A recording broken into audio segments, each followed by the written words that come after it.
Les titres avec une nouvelle effusion de sang à Sarajevo, avec le bombardement d'un terrain de football improvisé, 12 morts, dont 4 enfants. À la veille de la discussion au Conseil des ministres du projet de loi sur l'entrée et le séjour des étrangers en France, Charles Pasqua affirme que la France ne veut plus être un pays d'immigration. En Bourgogne, premier sommet franco-allemand pour François Mitterrand et Édouard Balladur, une cohabitation qui se passe sous les meilleurs auspices de Beaune, bien sûr. Début demain du procès en correctionnel de l'affaire Péchinet. 9 prévenus vont devoir répondre d'un délit d'initié portant sur 60 millions de francs de plus-value. Il y a 40 ans, Élisabeth II était couronnée reine d'Angleterre, l'occasion du premier grand direct de la télévision. Les souvenirs de Jacques Salbert qui avait commenté cet événement pour la RTF à l'époque. Madame, Monsieur, bonsoir. La tuerie continue en Bosnie où 2 obus de mortier sont tombés sur une petite place utilisée comme terrain de football dans la banlieue de Sarajevo. Bilan 12 morts dont 4 enfants et 25 blessés graves. Reportage de nos envoyés spéciaux Jérôme Bonny, Roger Motte, Cyril Pécheric. Dans le quartier de Dobrinja, ce matin, des jeunes avaient cru pouvoir profiter de la fête musulmane de Bayram pour jouer au foot sur ce parking. 10h15, 2 obus, de mortier semble-t-il. Le carnage.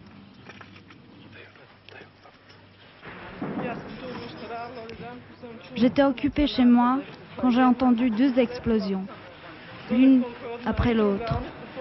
Et puis j'ai vu les gens courir. Les blessés portant les autres blessés. Ceux qui étaient sans bras, sans jambes. 12 morts, 80 blessés, dont 25 gravement touchés. À l'hôpital de Dobrinja, c'est la journée la pire depuis le début de la guerre.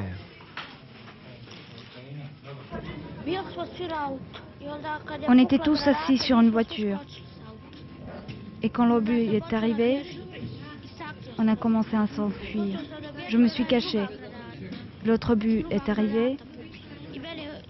Et c'est là que j'ai été touchée. Il y a foule, quelques instants après la double explosion, pour donner son sang. Ici, la douleur n'est jamais seulement celle de l'autre. Chacun vit dans la peur à 300 mètres de la ligne de front.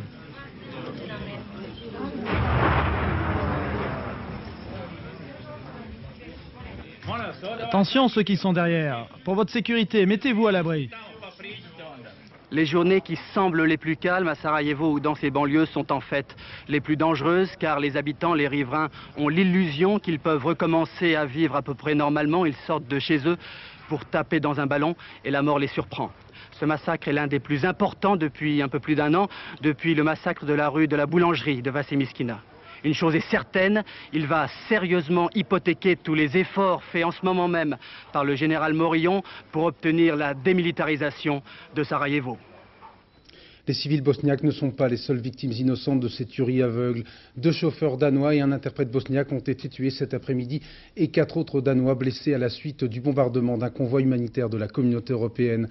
Samedi dernier, 3 Italiens d'une association humanitaire étaient abattus par des hommes armés portant apparemment des uniformes de l'armée bosniaque. Bernard Lebrun. Des convois du Haut Commissariat aux réfugiés comme celui-ci, il y en a des centaines actuellement qui sillonnent les routes dangereuses de Bosnie pour livrer vivres et médicaments. Mais jamais jusqu'alors il n'avait été attaqué avec une telle violence. Celui-là était conduit et commandé par des Danois. Ils entreposaient dans ce tunnel des colis offerts par la communauté européenne quand un char a tiré. 2 chauffeurs danois ont été tués, leur traducteur bosniaque a disparu. Humanitaire pour cible.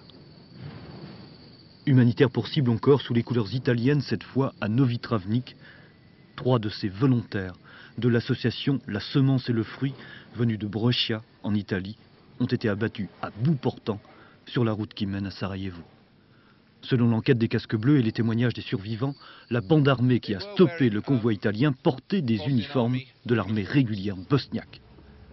Reste que l'on comprend mal pourquoi dans un tel climat de sauvagerie et de radicalisation des combats, les convois humanitaires qui empruntent les pistes pour rejoindre Sarajevo ne sont pas systématiquement escortés par la Force-Pronu. Force-Pronu voulant toujours dire que l'on sache force de protection des Nations Unies. En Allemagne, dans le cadre de l'enquête sur l'incendie criminel de Solingen qui a causé la mort de 5 Turcs, les policiers étaient, selon la presse, sur la piste de 4 nouveaux suspects, des skinheads de 18 à 25 ans. Information démentie ce soir par les autorités. Sur place, des incidents violents entre Turcs et policiers allemands se multiplient. Reportage de notre envoyé spécial, Pascal Guimier. Solingen ce soir se protège, se barricade. Après 2 nuits de violence et beaucoup de dégâts matériels, tous les commerçants du centre-ville ont maintenant appris la prudence. Oui, j'ai la compréhension pour leur colère, pour leur deuil, mais la violence n'est certainement pas la solution. Et puis, je pense qu'il ne s'agit que d'une petite minorité. Si vous pouviez donner un message à la communauté turque, qu'est-ce que vous diriez aux Turcs aujourd'hui? Alors, restez calmes, nous sommes vos amis, hein, c'est tout. Débat qui agite et divise la communauté turque, faut-il donc répondre à la violence par la violence? Hier, pour la première fois, certains ici ont ouvertement déclaré vouloir faire justice eux-mêmes. Danger. Depuis que quelques-uns de mes compatriotes, des jeunes, ont brisé des vitrines, on ne parle plus que des dégâts matériels, on ne parle plus que de l'argent que ça va coûter. Pendant ce temps-là, on oublie les 5 victimes qui sont mortes brûlées vives. La violence contre la violence, moi je ne suis pas d'accord. Cela ternit notre image à tous. Oui, la double nationalité, ce serait déjà une solution. Enfin, un début de solution. Si nous avions le droit de vote, les politiciens auraient besoin de nos voix, alors ils seraient bien obligés de s'occuper de nos problèmes. Nouvelle manifestation annoncée, importante force de l'ordre mobilisée, de peur que Solingen à nouveau ne puisse s'embraser. Les Turcs d'Allemagne passaient pour les étrangers les mieux intégrés, les plus respectueux des droits et des lois. Certains se disent aujourd'hui qu'en agissant ainsi, ils n'ont pas gagné grand-chose. C'est sans doute pourquoi beaucoup de jeunes sont aujourd'hui tentés par la violence. Ils se disent qu'ils n'ont peut-être pas grand-chose à perdre.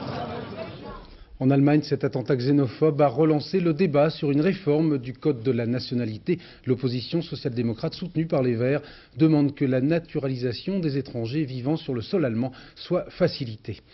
En France, c'est demain que Charles Pasqua va présenter en Conseil des ministres son projet de loi sur l'entrée et le séjour des étrangers dans notre pays. Dans une longue interview accordée au journal Le Monde, le ministre de l'Intérieur affirme, je le cite, que la France ne veut plus être un pays d'immigration et que l'objectif du gouvernement Balladur, c'est de tendre vers une immigration zéro, à l'exception bien sûr des véritables demandeurs d'asile. Albert Duroy, est-ce qu'il s'agit d'un virage politique important ? Ce qui est un tournant historique, c'est d'affirmer et de proclamer haut et fort ce qu'en réalité on essayait de faire plus ou moins discrètement depuis quelques années. Historiquement, la France a toujours été un pays d'accueil, et cela pour son plus grand profit. À tout point de vue, elle s'est nourrie des immigrations successives. Jusqu'à la fin des années 70, l'économie française a eu besoin des immigrés, et on ne s'est pas privé de les faire venir en grand nombre.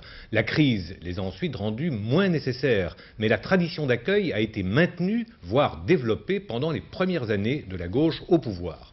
Depuis 1985, les gouvernements successifs ont tenté de combattre l'immigration clandestine avant d'essayer d'interrompre l'immigration, mais sans reconnaître que la France avait changé de politique. C'est ce que Charles Pasqua vient de faire aujourd'hui, dans l'espoir sans doute que cet avertissement sera entendu dans les pays d'origine des immigrés.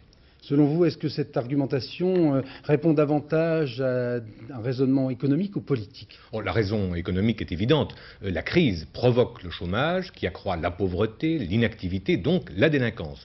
Ce terrible engrenage existe pour les citoyens français comme pour les étrangers, mais ce sont les étrangers dont on peut tenter de tarir la source. Cela étant, Charles Pasqua ne cache pas la motivation politique, le danger d'extrême droite. Il préfère faire correctement ce que d'autres que lui, s'ils arrivaient au pouvoir, seraient prêts à faire brutalement.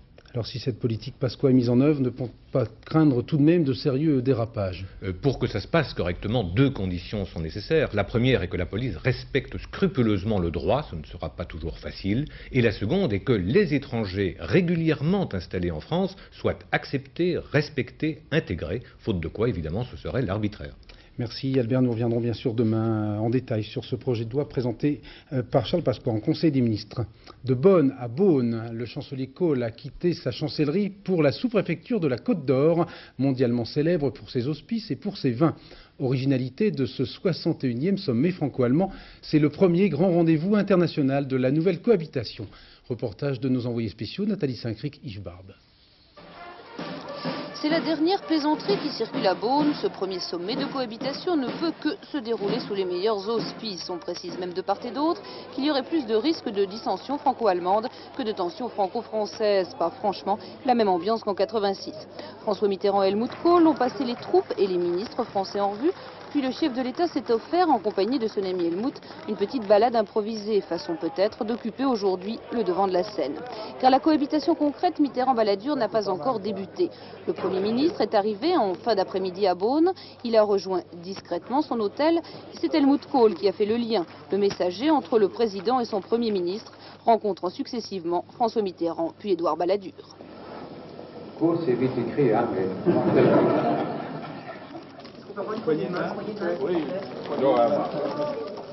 Pour la petite histoire, Édouard Balladur et Helmut Kohl dormiront ce soir dans le même hôtel. François Mitterrand dormira lui de l'autre côté de la rue, à la sous-préfecture.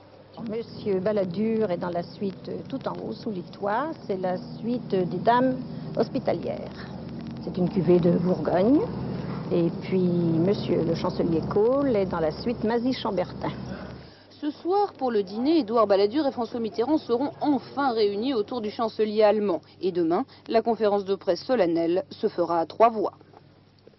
Édouard Balladur n'aura pas eu besoin des crus de Bourgogne pour ressentir une certaine ivresse. Le Premier ministre n'a pas lieu d'être mécontent du dernier sondage Sofres publié par le Figaro ce matin. 2 Français sur 3 se déclarent satisfaits du Premier ministre contre 20% qui se déclarent déçus. Alors que le procès en appel du scandale du sang contaminé touche à sa fin, le Conseil national de l'Ordre des médecins vient de réviser à la baisse les sanctions professionnelles décidées contre le docteur Garetta. L'ex-directeur du CNTS s'est vu interdire l'exercice de la médecine durant 2 années seulement, alors qu'en première instance, le Conseil régional de l'Ordre l'avait radié à vie. Une décision qui a beaucoup ému les hémophiles et leurs défenseurs. Reportage Isabelle Stess, Jean Cornu. Michel Garetta redeviendra bientôt le docteur Garetta, car s'il est encore le principal accusé devant la justice, l'ordre des médecins, lui, l'a déjà réhabilité. Pourtant, il y a 7 mois, quelques jours après sa condamnation à 4 ans d'emprisonnement, Michel Garetta a été radié à vie. Une sanction de l'ordre régional des médecins, révisée aujourd'hui à la baisse par l'instance nationale, 2 ans d'exclusion pour avoir distribué les produits contaminés. À l'appui de ce revirement, les pairs de Michel Garetta invoquent l'incertitude des connaissances de l'époque et soulignent qu'un grand nombre de médecins ont adopté les mêmes prises de position.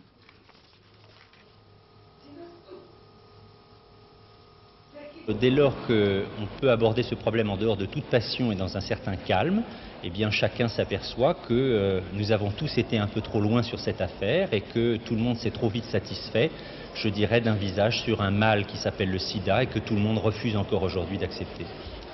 Une décision qui bien sûr ne peut satisfaire Edmond Luc Henry et avec lui tous les hémophiles contaminés. Pour eux, les médecins s'auto-blanchissent. Ce n'est pas l'idée que j'ai de la responsabilité du médecin. Je pense que ce qui a été fait, cette terrible décision de distribuer des produits à 100% contaminés aux hémophiles et qui a entraîné la tragédie que vous connaissez, eh bien, est une chose qui devait être au moins sanctionnée très lourdement par l'ordre des médecins. Il ne le fait pas, il s'autoprotège. Une décision qui tombe en plein procès, avec une argumentation qui ressemble fort à la ligne de défense de Michel Garetta. Celui-ci va-t-il maintenant convaincre la justice ? Ils seront 9 demain au banc des initiés pour le procès en correctionnel de ce que l'on appelle l'affaire Péchinet. 9 prévenus et non des moindres, parmi lesquels l'ancien directeur de cabinet du ministre de l'économie et des finances, Pierre Bérégovoy, le financier Max Terret, généreux donateur du PS, et Samir Traboulsi, un milliardaire libanais. Pour la première fois en France, des juges vont donc pouvoir examiner pendant plus d'1 mois les tours et détours d'un délit d'initié portant, je vous le rappelle, sur environ 60 millions de francs de plus-value. Rappel signé Dominique Verdeillan et Vincent Maillard. Un mariage qui ne manquera pas de témoins. Péchinet, le français, absorbe le numéro 1 mondial de l'emballage American Can. 2 jours plus tôt, officieusement, les bans ont été publiés du bout des lèvres par le Premier ministre de l'époque. Maintenant, pour lundi matin, une grande nouvelle économique, peut-être la verrez-vous dans les journaux. Vous vous direz en tout cas pourquoi le Premier ministre avait l'air si heureux ce soir. Mais la France est en train de préparer une belle opération pour une de ses plus grandes entreprises.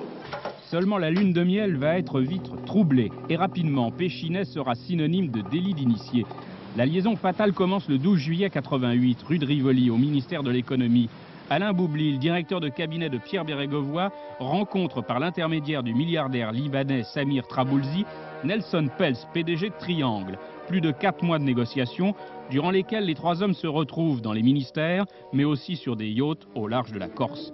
Début 89, de financière, l'affaire devient judiciaire et pour le juge Édith Boisette, il s'agit de répondre à 2 questions.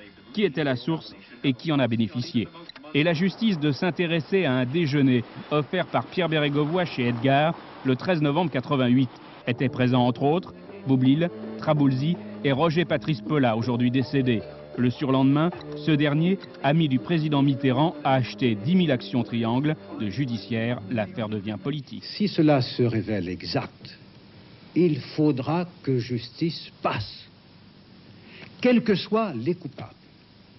Lorsqu'il s'agit de l'État et de la réputation de la France, il n'y a pas de relation particulière ni de fréquentation privilégiée. Alain Boubli, il est aujourd'hui directeur chez Framatome. Je suis poursuivi pour délit d'amitié, dit-il. Si Boublil aujourd'hui est prévenu, c'est parce que l'affaire a d'autres aspects judiciaires. Si c'était une affaire judiciaire comme tout le monde, Boublil n'aurait jamais été renvoyé dans le tribunal correctionnel, ça ne fait doute pour personne. Pour Samir Traboulsi, l'instruction est incomplète et il demande un supplément d'information. On s'est focalisé sur la personnalité de Samir Traboulsi, compte tenu de sa notoriété, de sa connaissance des liens du pouvoir à l'époque. On l'a laissé de côté en revanche des personnages de sa même nationalité qui avaient été désignés dès le début par la SEC, c'est-à-dire la commission de bourse américaine. Tous 2 retrouveront demain 7 autres inculpés, parmi lesquels Max Terret, accusé d'avoir profité d'une confidence qui lui a rapporté plus de 8 millions de francs. Et ceux que l'on appelle dans ce dossier les bavards ont promis de se défendre haut et fort. Nouveau succès des spécialistes de la lutte anti-drogue avec l'interpellation de 24 trafiquants dans les Yvelines. Samedi dernier, 2 tonnes de résine de cannabis ont été saisies, ce qui représente environ 2 millions de joints. Reportage Christophe Tortora, Gilles Doblard. Ouari Moussaoui était censé importer des métaux du Maroc, une simple couverture. Dans ces camions qui transitaient par l'Espagne, dissimulés au fond de ces fûts, 2 tonnes de résine de cannabis, du hashish. Après 8 mois d'enquête, de planques et de filatures, les policiers de la brigade des stupes du SRPJ de Versailles ont découvert la drogue stockée dans ce hangar de Bouafle, un village des Yvelines. Toute une filière démantelée par son sommet, par sa source d'approvisionnement. Dans ces containers, de quoi confectionner 2 millions de joints. Cette drogue était destinée donc à la grande région parisienne, puisque nous avons trouvé des redistributeurs à la fois sur Mantes-la-Jolie, la vallée de la Seine, de l'ouest parisien, sur la Seine-Saint-Denis et sur Paris intramuros. Donc l'on peut dire que nous avons réussi à neutraliser une des nombreuses sources d'approvisionnement de résine de cannabis en provenance du Maroc. Samedi matin, 24 personnes ont été interpellées, 11 sont actuellement sous les verrous, dont plusieurs gros revendeurs de Mantes-la-Jolie. Une partie de ce hashish aurait dû être revendue au bas des immeubles de la cité du Val-Fouré. Samedi soir, le sacre des Marseillais, champions de France de football pour la 5e année consécutive, un record. Ce sacre avait été gâché par le comportement irresponsable d'une poignée de supporters parisiens. Les dirigeants du PSG sont bien décidés à faire le ménage chez eux et à mettre hors d'état de nuire ces hooligans à la petite semaine, en demandant entre autres au pouvoir public de changer la loi pour pouvoir lutter efficacement contre ces débordements. Le point avec François Brabant. Ce soir, on te met le feu! Ce slogan marseillais, quelques imbéciles de la capitale avaient décidé samedi soir de le prendre au mot. Après les boulons, les barres métalliques, ces soi-disant supporters du Paris Saint-Germain ont utilisé raffinement suprême des fusées éclairantes pour bombarder les spectateurs d'OM PSG. Sans oublier les bons vieux pugilats sans lesquels un match de football ne serait qu'un match de football. Choqués, traumatisés, les dirigeants parisiens dès lundi décidaient de porter plainte et d'aller plus loin. Le Paris Saint-Germain annulera toute organisation de ces déplacements pour les futurs déplacements du Paris Saint-Germain jusqu'à la fin de l'année en tout cas. Troisièmement, nous allons mettre en place pour les prochains matchs à Paris, en particulier Saint-Etienne, mais les matchs de la Coupe de France, l'organisation de Coupe d'Europe qui est une organisation extrêmement forte. Et troisièmement, nous demandons à l'effet au ministère de la Jeunesse et des Sports de remplir le vide juridique que nous avons à l'heure actuelle qui nous permettra de prendre les mesures pour lutter contre l'hooliganisme. Vide juridique en effet, le PSG souhaiterait pouvoir utiliser la vidéo dans les stades et ficher ses supporters afin de repérer et d'écarter efficacement les indésirables. Mais pour cela, il faut changer les règles, le gouvernement semble décidé à le faire. Évidemment, j'en saisirai également mon collègue le ministre de la Justice, garde des Sceaux, puisqu'un certain nombre des demandes risquent d'entrer en contradiction avec différents textes juridiques, notamment des textes concernant les droits d'homme ou un certain nombre de principes généraux. Et il est évident que c'est ensemble que nous essaierons de mettre au point une réglementation qui évite tous ces débordements et qui fasse que le sport reste le sport, c'est-à-dire une grande fête. En Italie, en Allemagne, en Espagne et même en Angleterre, partout les hooligans ont perdu du terrain. À la veille d'accueillir la Coupe du Monde, la France doit elle aussi les sortir des stades. De toute façon, ce n'est pas vraiment le football qui va leur manquer. Petite chronique de Roland Garros maintenant, avec tout d'abord l'élimination il y a quelques minutes de Gabriela Sabatini et puis cet après-midi la qualification sans surprise de Steffi Graf en demi-finale et celle un peu plus laborieuse du tenant du titre chez les hommes, l'américain Jim Courier, qui a dû batailler 2 heures 3 quarts pour se débarrasser du croate Goran Priprik au lendemain d'un match déjà éprouvant face à l'Autrichien Muster. Je vous rappelle le résumé filmé de l'étape juste après ce journal. Et maintenant, avec Christine Boss et Sylvain Gauthier, nous allons partir à la découverte d'une entraîneuse. Ce n'est pas du tout ce que vous pensez. Yvette Palatino est la toute première femme entraîneur de boxe anglaise, avec sous ses directives 5 frappeurs professionnels. Elle encaisse comme un mec. À sa façon, Yvette Palatino est une pionnière. Depuis 15 ans, elle a pris d'assaut un bastion traditionnellement réservé aux gros bras, la boxe. Ok, on fait un swing gauche, encore, là. Hop, et derrière, on remise tout de suite droite. Et on se déplace. Pas question pour elle de se cantonner dans l'entraînement de son fils. Elle n'hésite donc pas à monter sur le ring avec André Panza, 7 fois champion du monde en boxe française et kickboxing, et qui n'est autre que son compagnon. Il faut dire qu'Yvette vient d'ajouter à ses 4 titres de championne de France en boxe française son brevet d'état de boxe anglaise, ce qui fait d'elle la première femme coach en boxe anglaise. Une petite révolution qui lui vaut sarcasme et moquerie.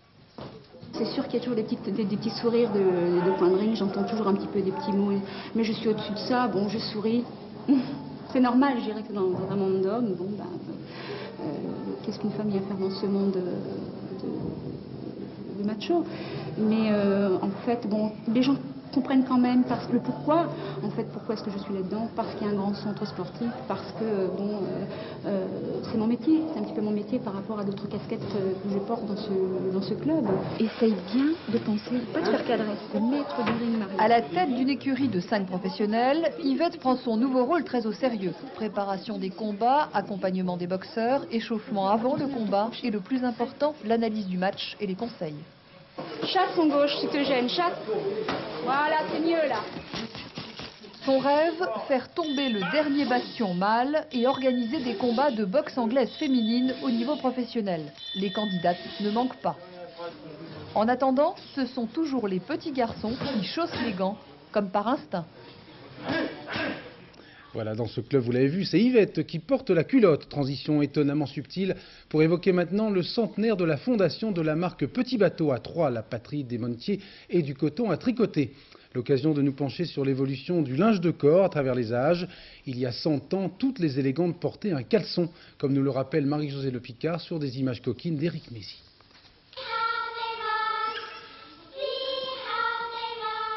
On répète sur la scène de l'Olympia.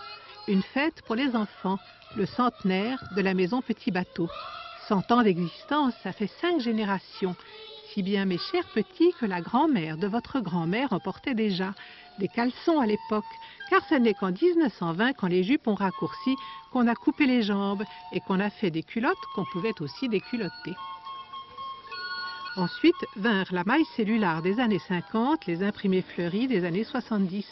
Aujourd'hui, Petit Bateau à Troyes tricote toujours du coton autour de son usine vieillotte. Mais les ateliers sont au contraire très modernes, très techniques, presque intellectuels, désincarnés, n'évoquant pas du tout la présence enfantine. Et pourtant, à la confection, les ouvrières qui sont souvent aussi des mamans coupent et cousent. Piqûres, couture, élastique, étiquette, rabat, contrôle, les piles s'amoncellent. Ça prend 2 minutes rondes de faire de quoi couvrir les fesses d'un petit enfant. Alors, ça pourrait être un problème d'arithmétique de cours moyen. En 39 heures par semaine, à raison de 2 minutes, calculez combien de petites culottes. Dans notre série Tout fout le camp, ce sondage navrant en Grande-Bretagne, 24% seulement des Anglais sont actuellement favorables au maintien de la monarchie. Beaucoup de Britanniques considèrent le système monarchique comme un anachronisme fort coûteux, même si la reine Elisabeth II reste très très populaire dans son pays. Sa gracieuse majesté est sur le trône depuis maintenant 40 ans. Le 2 juin 1953, une jeune femme de 27 ans était couronnée dans l'abbaye de Westminster. L'occasion d'un premier grand direct télévisé. Dans un instant, nous retrouverons le confrère qui avait eu l'honneur de commenter cet événement, Jacques Salbert. Auparavant, un petit rappel signé de son fils spirituel, Philippe Arroir. C'était le 2 juin 1953 à l'abbaye de Westminster à Londres.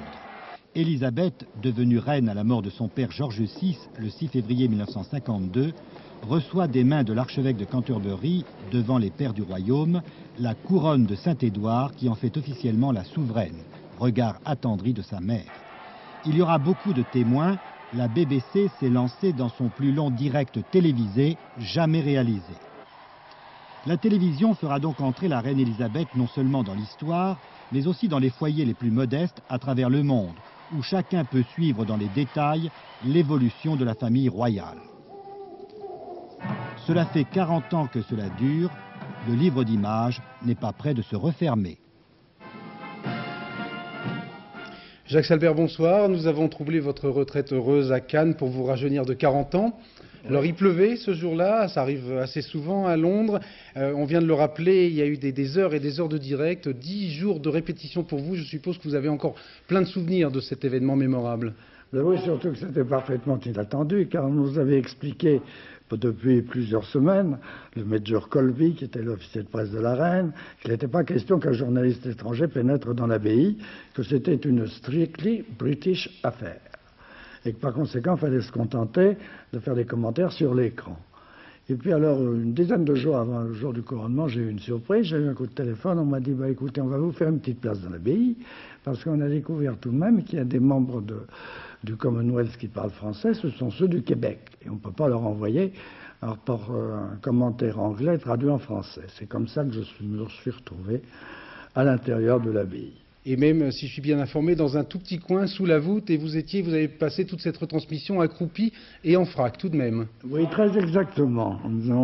La BBC nous avait construit une petite cabine de reportage qui n'était pas très confortable. Nous étions, non pas en frac, mais nous étions en jaquette. Et nous ne pouvions pas nous mettre debout. Mais enfin, ça a duré 2h30 et ça valait vraiment la peine. Il y a eu une bonne dizaine de jours de répétition. Je suppose que là aussi, vous avez des souvenirs mémorables. Oui, c'est-à-dire que comme nous devions commenter l'événement, les Anglais ne laissent rien au hasard, comme vous le savez, et nous étions invités tous les après-midi à assister aux répétitions. C'est-à-dire que tous les pairs du royaume, tous les ambassadeurs, tous les lords, les ladies, enfin tout ce que vous voulez, qui étaient admis à l'intérieur de l'abbaye, devaient obligatoirement passer par l'abbaye pour voir exactement ce qu'ils allaient faire le jour du couronnement. Et moi, je suis resté pendant 8 jours avec le duc de Norfolk, qui était le maître de cérémonie, qui faisait répéter à tout le monde son rôle. Et le rôle de la reine était tenu par sa femme, la duchesse de Norfolk. Vous avez tenu l'antenne combien de temps en direct ce jour-là ? Oh ben on a tenu toute la journée, vous savez. Il y a eu d'abord l'office religieux, et puis après il y a eu... d'abord il y avait le départ de Buckingham, après il y a eu l'office religieux, après il y a eu la grande procession dans les rues de Londres, et à ce moment-là, il y avait d'autres commentateurs qui étaient là. Il y avait Roger de Bouzy qui était devant l'abbaye, il y avait Pierre Tchernia qui était à Whitehall, et il y a Étienne Laloux qui est resté pendant plus de 6 heures sous la pluie, face à Buckingham, en attendant que la famille royale rentre à la maison et se mette sur le balcon. On rappelait tout à l'heure, ça a été le premier grand événement télévisuel pratiquement dans le monde. À l'époque, est-ce que vous vous souvenez combien il y avait de téléspectateurs en France en 1953 ? Il devait y avoir, je ne sais pas, peut-être à tout casser 100 000 postes de télévision, car la télévision ne couvrait que Paris et Lille. Et il y avait un relais à Cassel qui permettait aux images d'aller de Londres à Lille.